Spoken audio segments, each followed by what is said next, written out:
Des traces de combat à quelques kilomètres de la route menant à Ajdabia. La ville est stratégique pour les combattants des deux fronts. Elle a vécu des jours durant dans la violence entre les pro-Kadhafi et les rebelles. Depuis 2 semaines, le calme semble être revenu, la confiance aussi.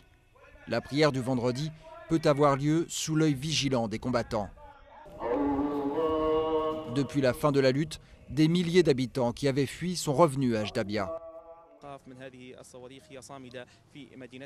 Nous n'avons pas peur des roquettes de Kadhafi. S'il est nécessaire de mourir pour libérer notre ville, nous nous sacrifierons. Nous le ferons et nous gagnerons grâce à l'aide d'Allah. À Ajdabia, la vie est revenue jour après jour.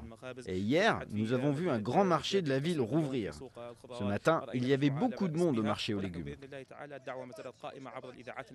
Encore récemment, l'hôpital de la ville était envahi par les blessés. Aujourd'hui, tout est calme. Depuis 15 ou 16 jours, nous n'avons reçu aucune victime en provenance du front.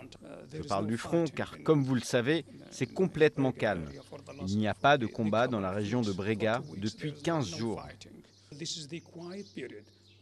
Mais ça, c'est peut-être le calme avant la tempête.